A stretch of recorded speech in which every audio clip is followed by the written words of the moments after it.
filmación, si lo quieren mostrar en algún momento lo hacen de ahí. Bueno, muchas gracias por vuestra presencia esta noche, que es un día complicado para el mundo del libro en Madrid, porque mañana se inaugura la Feria del Libro y bueno, estamos muy contentos de presentar este libro aquí. Este año, como todos ustedes saben, se cumple el centenario de Trilce, entre otras cosas, y estamos haciendo muchas actividades referentes a Vallejo y además la idea de esta edición, cuando nos propusieron, me parece sumamente interesante. Ya lo van a explicar ellos, pero reúne el facsimilar de la primera edición hecha en Perú y de la segunda edición hecha aquí en Madrid. Así que quería agradecerle a la editorial y a Ricardo Silva Santisteban, que no es la primera vez que está en esta casa, y espero que tampoco sea la última de la editorial. Así que cuando quiera, sabe que siempre estamos abiertos a la literatura peruana, que nos interesa, es una de las partes importantes de nuestro trabajo. Así que bueno, nada más, lo dejo con ellos y muchas gracias. Gracias.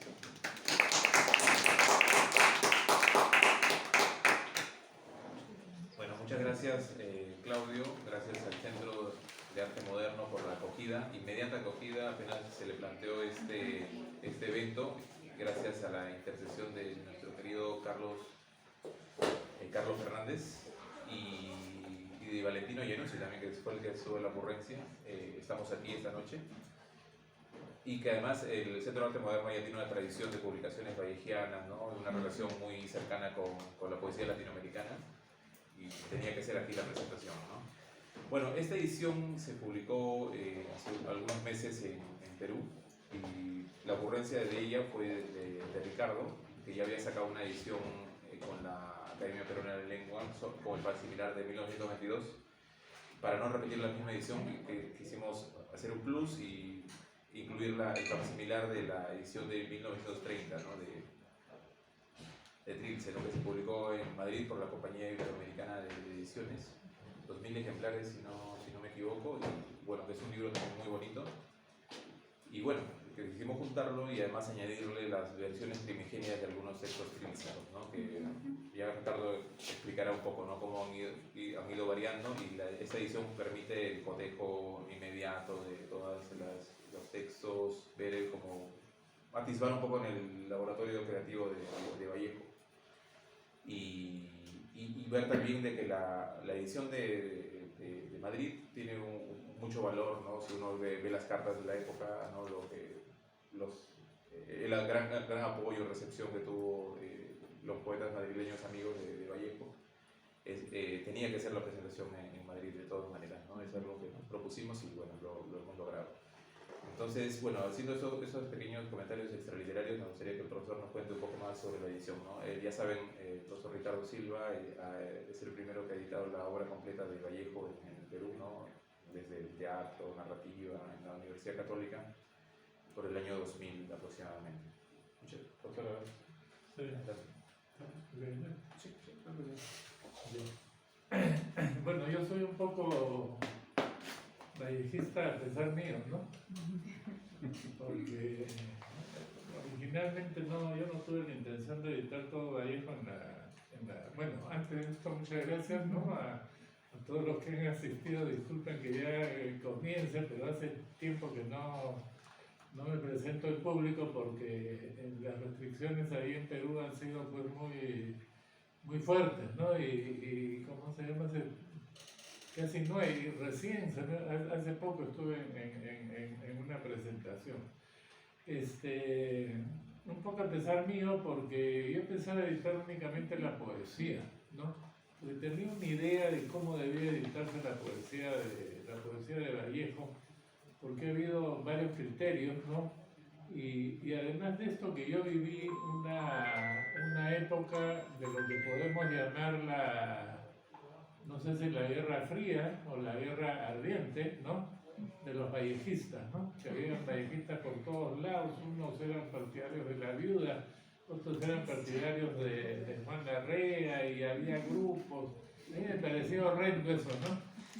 Yo en esa época editaba a José María Gude, ¿no? Y felizmente no causaba este tipo de problemas, ¿no? Pero muchas de estas personas pues se murieron y entonces ya dejaron un poco el campo libre, ¿no? Para poder trabajar a Vallejo en paz. Y originalmente yo pensé editar únicamente la poesía, ¿no?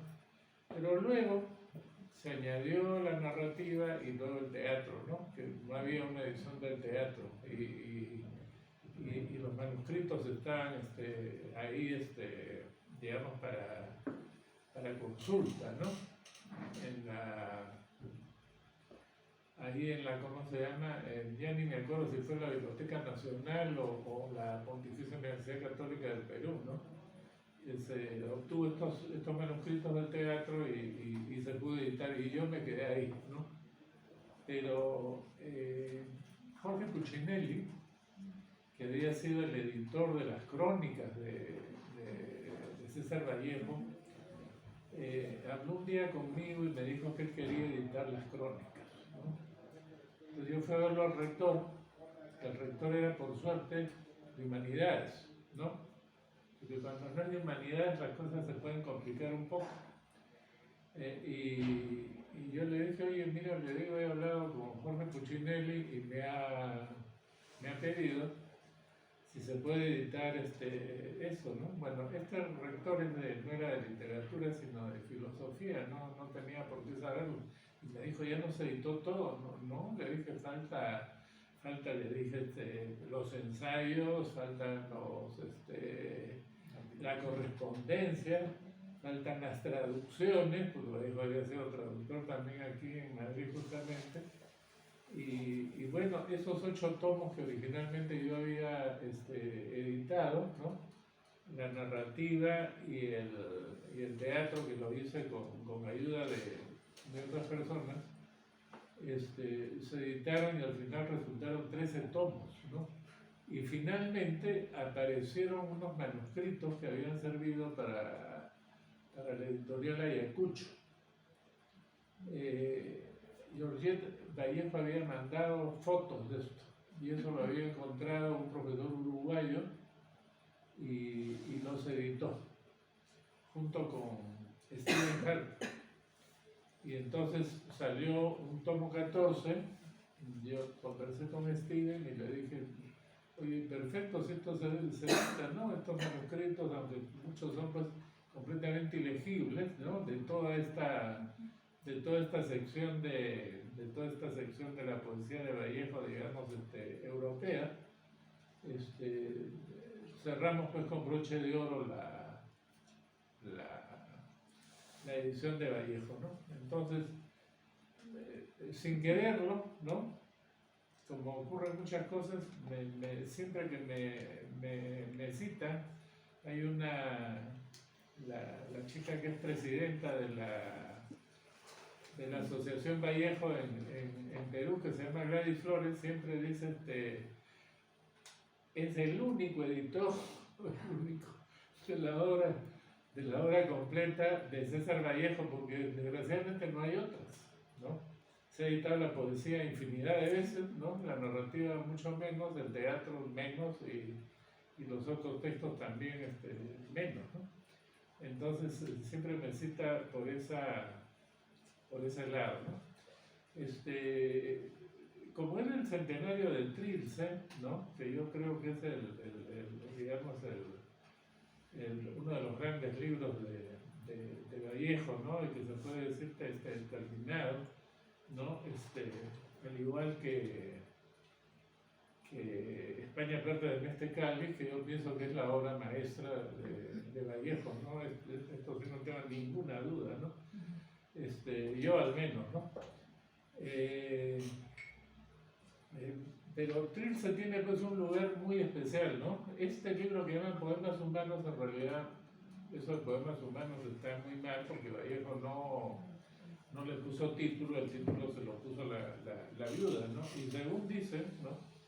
Gerardo Diego había publicado, hacía poquito nomás, había publicado un libro que se llamaba Versos Humanos, ¿no? Entonces, bueno, parecía una copia, pues, ¿no? De un año para otro parecía una copia. Entonces, yo le puse poemas de tal fecha a tal fecha, ¿no? porque eso no es Vallejo no llegó a concebir estos poemas como una unidad, ¿no?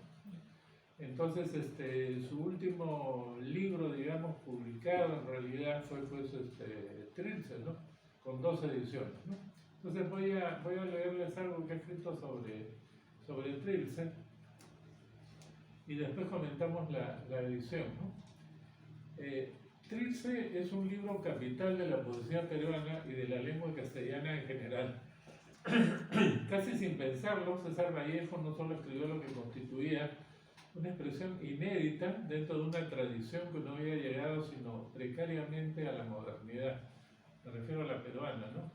Y que en una sociedad como la peruana parecía imposible.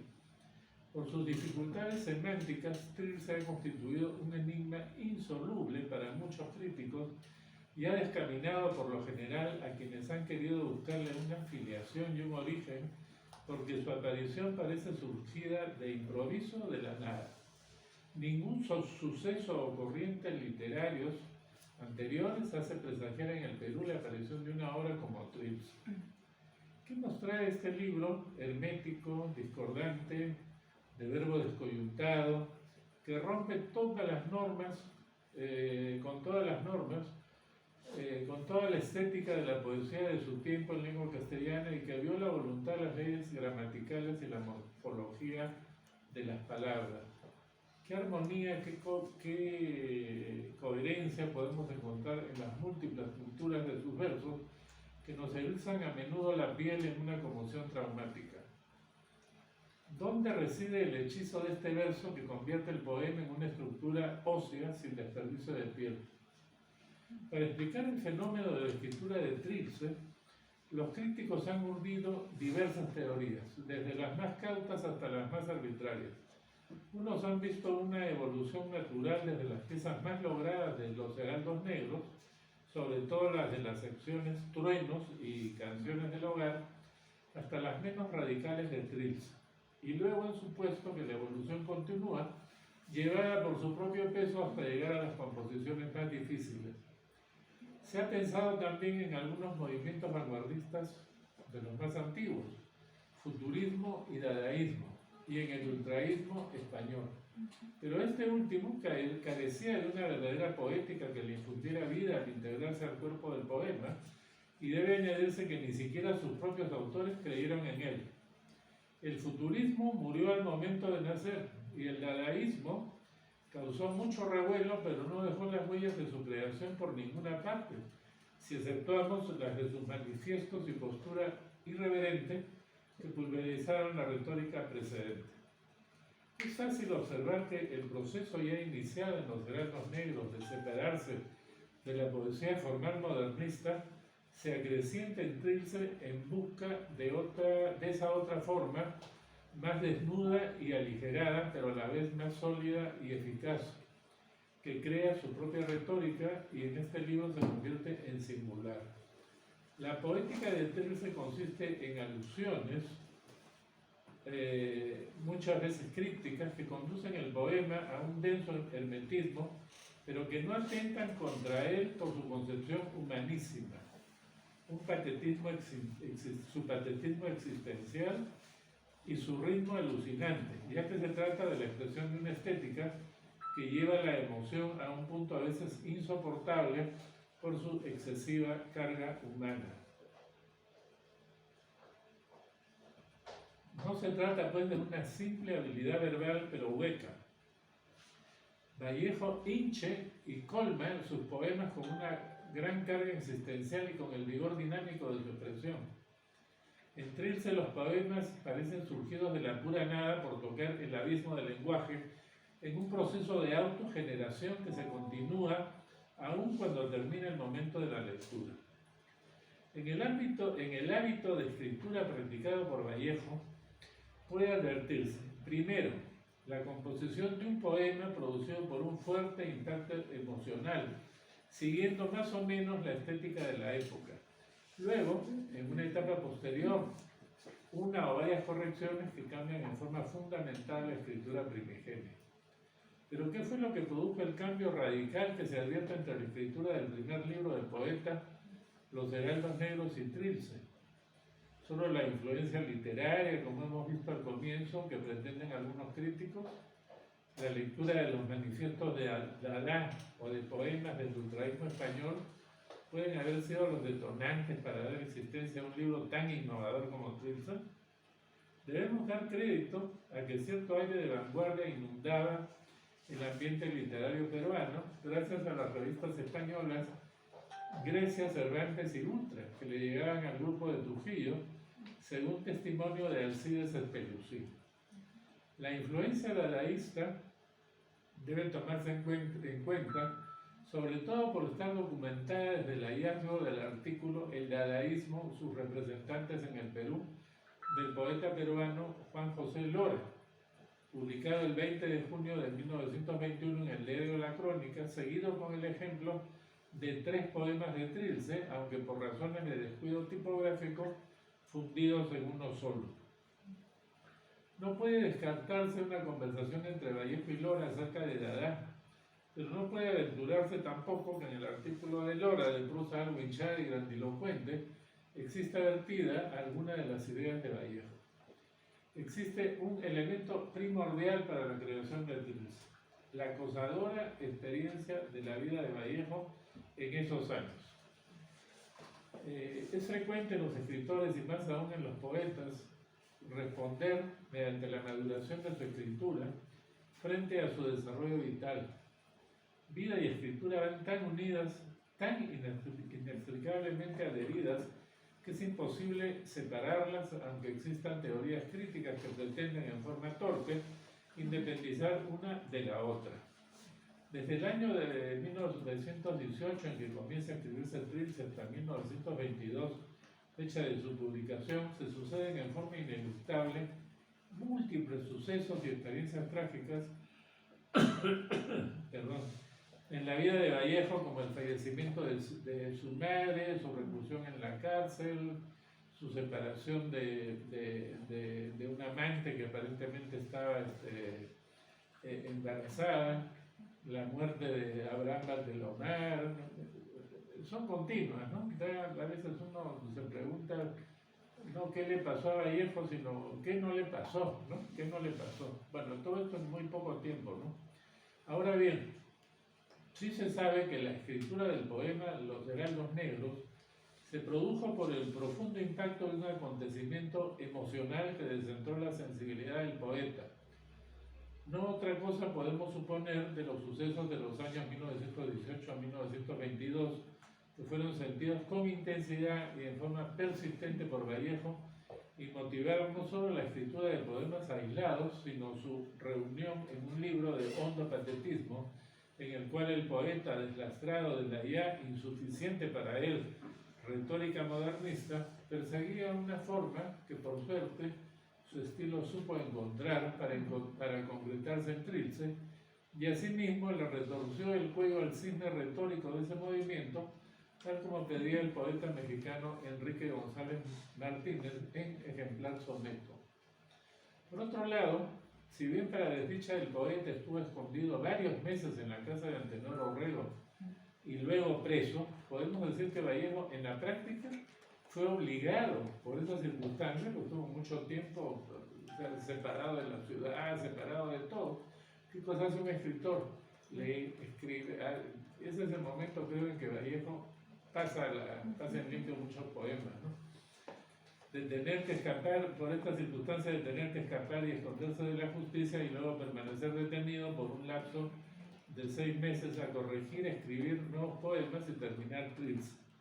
Se dio, para fortuna de su composición, ese segundo tiempo del que nos habla con tanta agudeza el profesor Roberto Paoli, que actuó como correctivo cuando el libro estaba escrito en gran parte. Por otros textos aparecidos después, sabemos que en algunos poemas pudo darse un tercer tiempo o tal vez hasta un cuarto, pero este razonamiento nos lleva con lógica a una posición más extrema.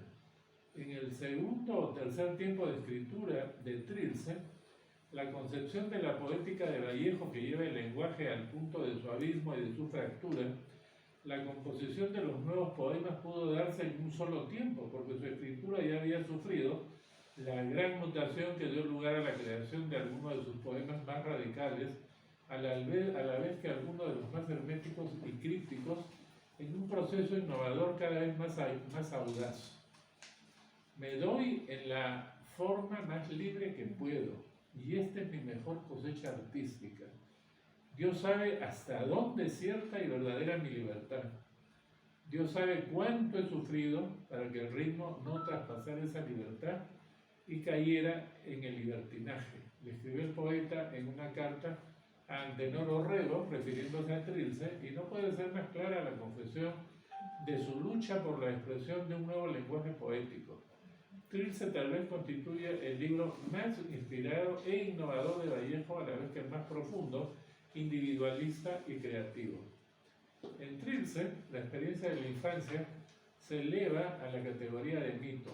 Por eso, esta etapa de su vida significa para el poeta un Edén perdido, con el hogar como centro de todas las dichas, todo ello frente a un presente de orfandad y desamparo.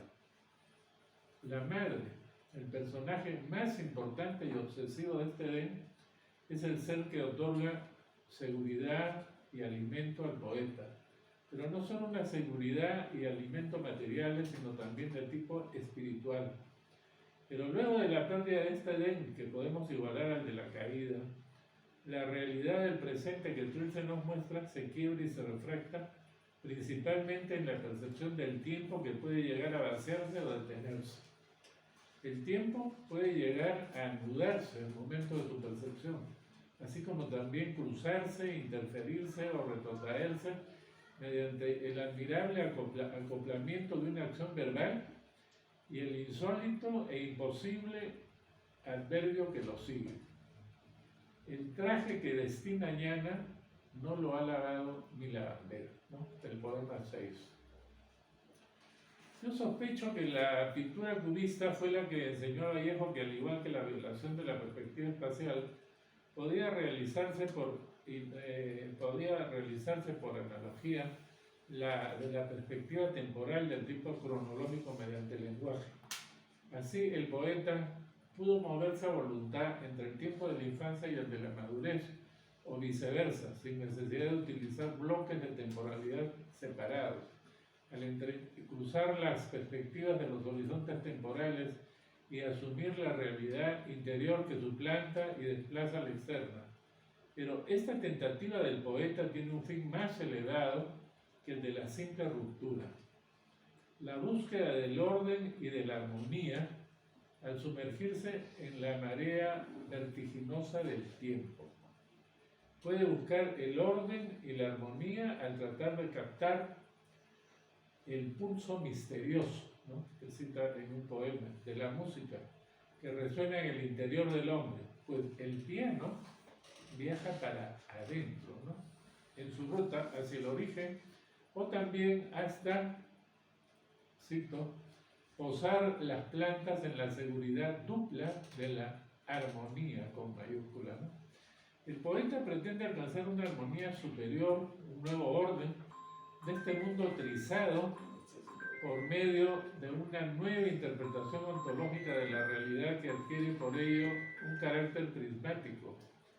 Como sabe que solo cuenta con el lenguaje para su intento, el poeta vulnera y estruja los recursos lingüísticos con que cuenta o descubre en su ejecución, y en Trilce pueden encontrarse arcaísmos de noble estirpe alternando con audaces neologismos, felices invenciones sintácticas y rítmicas, se cruzan con pleonasmos y solecismos, coloquialismos y regionalismos se aparean con altivos y obsesivos enclíticos, y abundan los espaciamientos, las reversiones de frases, contracciones imposibles, deformaciones de palabras, modificaciones ortográficas y uso promiscuo de las concordancias y de los tiempos verbales.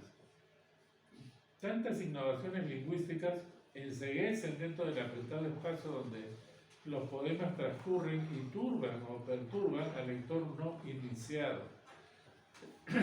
A ello debe añadirse una nueva dificultad. la audacia del poeta que lo lleva a acometer todos los temas.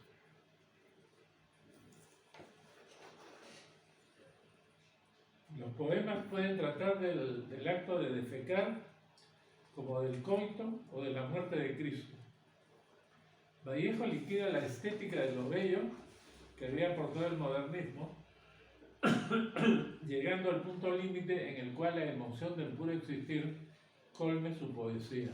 No existen temas vedados o tonos discordantes que mediante su uso en el poema se puede llegar al propio manantial de la poesía. El gran logro de Vallejo en Trilce es haber ejecutado su tarea sin temor y con toda honestidad, pero a la vez haber sabido guardar el equilibrio de ese filo de la navaja que significa saltar de una estética a otra, sin perder, como lo hizo gran parte de la poesía de vanguardia, su ligación humana con tantos poemas gratuitos. Como afirmaba Walt Whitman de sus poemas, sabemos que en cada texto de Trilce tocamos a un hombre, y a un hombre desgarrado por la plenitud de la existencia, por la plenitud de la agonía o por la plenitud de la muerte. La escritura de Trilce se dio pues por la confluencia de varios elementos no excluyentes, más bien coadyuvantes, que de una u otra forma, o también de forma insólita, se integraron en una poética casi siempre variable de poema a poema. El poeta tomó un camino desconocido porque quería escribir además algo diferente. De ahí su confesión: me doy en la forma más libre que puedo. Pero como toda gran expresión poética, la de Vallejo en la composición de Trilce fue no solo el testimonio de las desgracias vividas de esos años densos e intensos de sucesos y la de su maduración poética mediante un salto inmenso y anticipatorio de la poesía por venir, sino también ilustrar baño del horror a que debió someterse en una prueba de iniciación, quizá no solo asomándose, sino en realidad atravesando lo que llamaba los bordes espeluznantes, en que la vida se acerca, traspuesto sus propios límites, hasta rozar el ser. Salud. Bueno, esto es, digamos, lo que una introducción breve a este libro, que es un libro, como les digo, de difícil lectura, ¿no? Déjenme explicar ahora lo que contiene el libro, ¿no? Nosotros cuando fui presidente de la Academia de la Lengua, yo abrí una colección que titulé Facsimilares, y comencé a editar una serie de facsimilares de libros pues raros, ¿no? Esos libros que no se encuentran, que se sabe que existen, pero que no hay forma de hacerse de ellos, ¿no? El primero de ellos fue un librito muy pequeñito de Manuel González Prada que se llama Minúsculas, ¿no? Y bueno, y publiqué otros más, y entre ellos publiqué también el Trilce de 1921, ¿no? Perdón, Trilce de 1922, porque es una edición que es muy difícil de conseguir, ¿no? Y una de las conclusiones a las que yo he llegado, que uno tiene que tener en sus manos pues, el original para saber exactamente qué dijo el poeta, ¿no? Porque a veces los críticos hacen cambios, ¿no? Y a veces pues hacen sus cambios de acuerdo a cosas que ellos piensen que a veces no pueden ser exactas, ¿no? Entonces, bueno, ese libro ya estaba editado, ¿no? Y además en otro libro de una colección que yo dirigía en la Pontificia Universidad Católica del Perú, ¿no? Lo volvimos a reproducir, ¿no? O sea, se reprodujo ese libro en una edición de libros vanguardistas peruanos, ¿no? Libros de poesía vanguardistas peruanos, que salió en 2 tomos, ¿no? Por supuesto que Trilce era pues el que iniciaba todo y de ahí venían una serie de otros libros, pero libros verdaderamente difíciles, ¿no? Que me acuerdo, por ejemplo, de este poeta puneño Peralta, Ande, ese libro, por ejemplo, me lo prestó el hijo, me prestó el ejemplar, ¿no? Que era un ejemplar muy grande, ¿no? Así, con unas ilustraciones, con grabados, ¿no? Y entonces, claro, lo tenía él y yo le dije, oye, bueno, necesito para llevarlo a la imprenta, porque ahora uno escanea en su casa, ¿no? Pero en esa época no se podía escanear. Entonces, me lo prestó, lo escaneé, y salió ese libro, ¿no? Y bueno, y otros más, ¿no? Otros más que no vale la pena comentar, ¿no? Pero que facilita pues el acceso a estos libros, que como les digo, son pues libros raros, ¿no? Que había que en determinados momentos pues editar, ¿no? Ustedes ya saben que una de las pasiones que yo he tenido en mi vida con relación a la literatura es poder editar libros, ¿no? Y regalarlos, ¿no? Por eso es que en las colecciones que teníamos nosotros en la Universidad Católica, mientras se pudo, se editó y se regaló, ¿no? Y se mandaba al extranjero y todo, ¿no? Tanto que en algún momento salió una nota aquí en un periódico que decía la capital de la poesía está en Lima, decía, ¿no? Un poeta argentino. Bueno, tener este libro consta en realidad de 3 partes, ¿no? Primero es el libro más pequeño, de tamaño, ¿no? Que hemos puesto un marco, que es el Trilce de Vallejo, ¿no?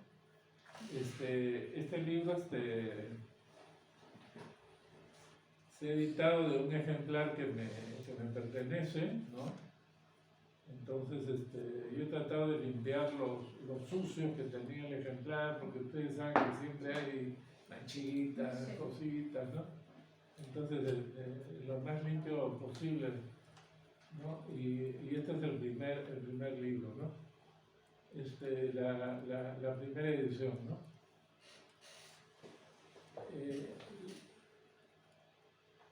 Luego, ¿no? Vienen dos otras partes, ¿no? La primera la voy a comentar al final, ¿no? Es lo que sería la segunda parte del libro, ¿no? Pasemos a Trilce de 1930, ¿no? También es un libro de mi biblioteca que encontré una vez en un librero de viejo y entonces dije, pues lo compro, ¿no? ¿Cómo lo voy a comprar? Lo compré y ahora ese libro ha servido para esta edición, ¿no? Este es el libro que me parece que fueron gestiones de la REA con Gerardo Diego, ¿no? Se editó aquí en España, ¿no? En la compañía iberoamericana de publicaciones, ¿no? Y salió, le pusieron segunda edición, porque era segunda edición, había una primera limeña, donde se compró lo de José Bergamín, un gran crítico que ahora creo que se le conoce poco, ¿no? Y una salutación de Gerardo Diego, ¿no? Es un poema, la verdad que es muy bueno, es uno de los mejores poemas que le han dedicado a Vallejo, ¿no? Y la introducción también está muy bien, ¿no? Aunque Juan Ramón Jiménez, ¿no? Hablaba muy mal de ella, ¿no? Porque como mencionaban a Rafael Alberti y a otros ahí en este texto que se llama Tiempo, ¿no? Que lo ponen como poema, pero yo no lo veo muy como poema Tiempo. Él dice, pues, ¿cómo puede Bergamín decir, comparar a Vallejo con Alberti, ¿no? Porque Vallejo es un poeta en el que todo le sale de dentro, ¿no? Y Alberti es un poeta que todo le sale de afuera, ¿no? Parece que no se ayudaba, parece que no un poco cascarrabia Juan Ramón Jiménez y no lo ayudaba, ¿no? Uy, qué tipo, Juan Ramón Jiménez tiene muchísimas anécdotas que son deliciosas, ¿no? Bueno, está la segunda parte, ¿no? o la tercera parte del libro es, digamos, la del Trilce de 1922. Pero hay una tercera parte que hemos agregado, ¿no? Que es la siguiente, ¿no? Vallejo publica algunos poemas en revistas, que son revistas de muy difícil acceso, ¿no? Por ejemplo, si alguno de ustedes ve el libro, en algún momento, este poema 2, ¿no? Este es el Trilce 2, ¿no? Una de las cosas que pueden ver es que aquí hay una picadura de polilla, ¿no? Bueno, la revista esta, que dirigía esta poeta, ¿cómo se llama esta poeta? Esta Nadia Portal, dirigió una revista que se llamaba Bohemia, ¿no? Y entonces aquí pues el dato, ¿no? Y Vallejo, por ejemplo, le pone, dice, cárcel de Trujillo de 1920, ¿no? O sea, es un poema que escribió en la cárcel, ¿no? Y efectivamente el poema trata sobre este tiempo que no transcurre, ¿no? Que es lo que debe sentir un preso de estar en una cárcel y que el tiempo pues no pasa, ¿no? Y por otro lado, tiene también una gran diferencia, ¿no? Por ejemplo, aquí dice que se llama Cuanto hoy eriza el alma, ¿no? Mientras que en la versión definitiva, Vallejo puso, bueno, ya hay otras diferencias, ¿no? Que se llama Cuanto eriza nos, ¿no? Y eriza con H, ¿no? Entonces, uno decía, no, en una conferencia yo oía que alguien hablaba del erizo. Bueno, ustedes saben que los hipercríticos existen por todos lados, ¿no? Es una plaga como la del COVID. Bueno, y también de algunas otras revistas completamente inaccesibles que ni siquiera están en la Biblioteca Nacional, ¿no? Estas revistas me las prestó por ejemplo, Jorge Kishimoto, una revista que se llama Perú, y que se publicó en ¿cómo se llama?, en Trujillo, ¿no? Estos versos de Vallejo, ¿no? Que son los que he mencionado, que era, digamos, como una especie de apéndice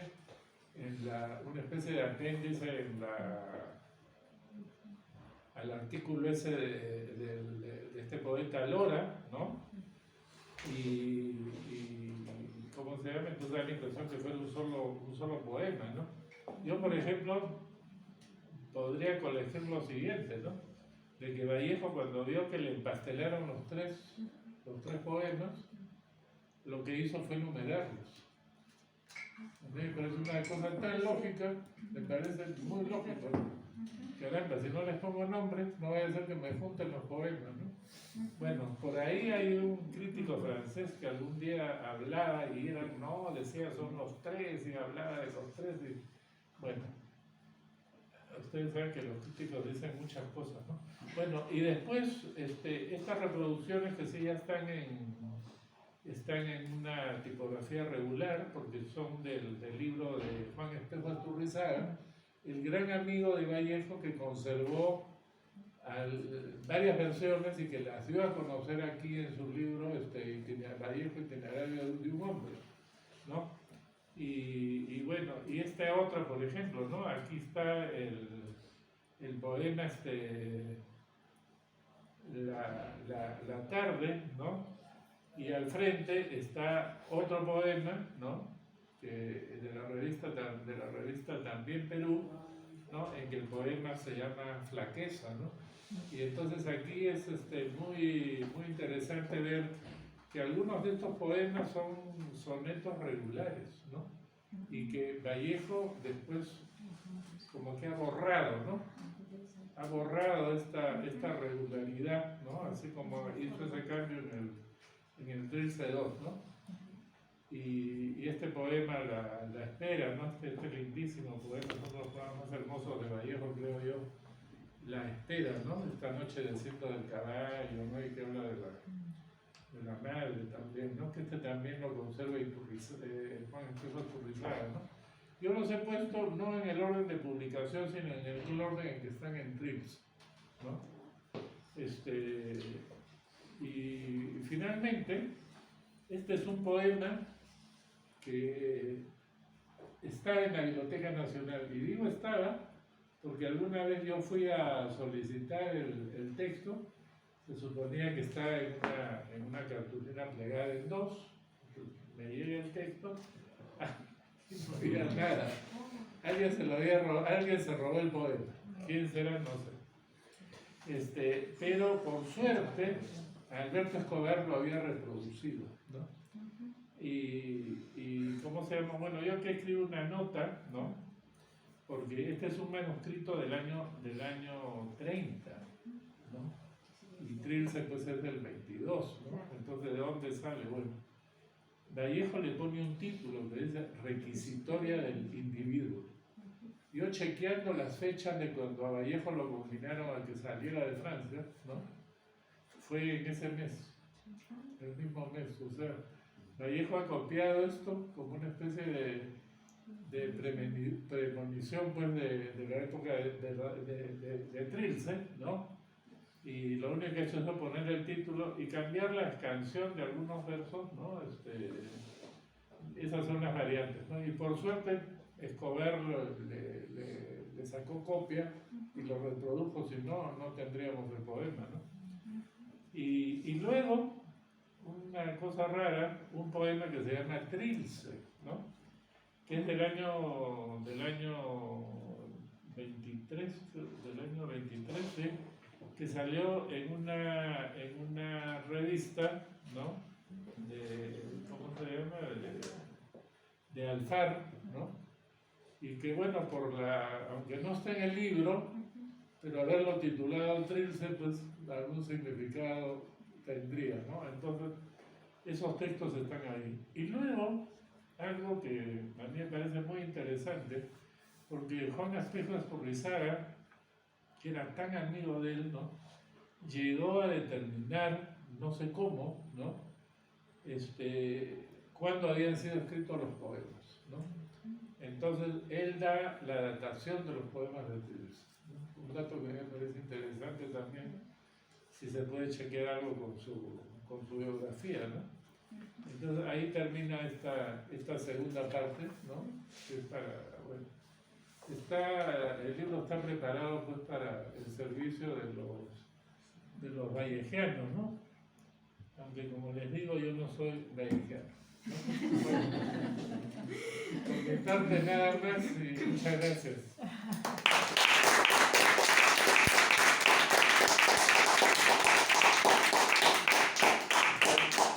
Una ventaja que el profesor hace en sus ediciones es que no las recarga de notas, ¿no? A veces, por ejemplo, conocemos las ediciones de cátedra y hay notas muy valiosas, pero hay otras que, digamos, son un poco como que al lector ya le quieren casi leer el libro, ¿no?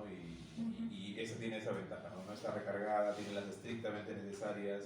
Por ejemplo, una muy útil es la del error que hay en Trilce del 22, ¿no? De la numeración.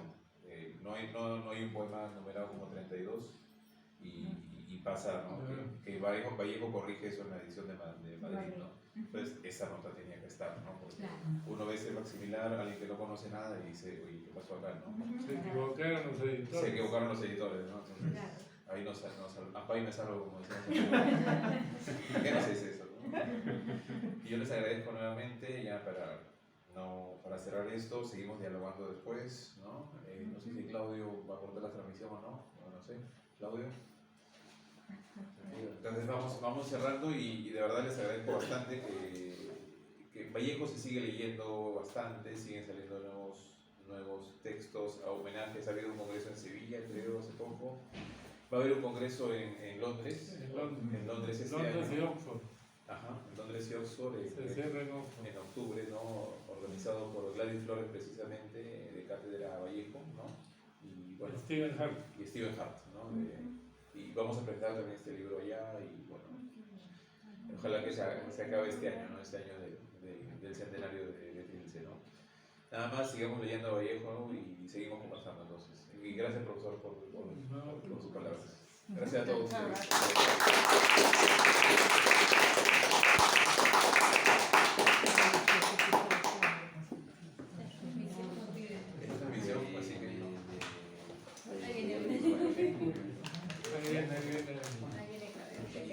supuesto, a Claudio y al Centro de Arte Moderno, que va a estar en la Feria del Libro.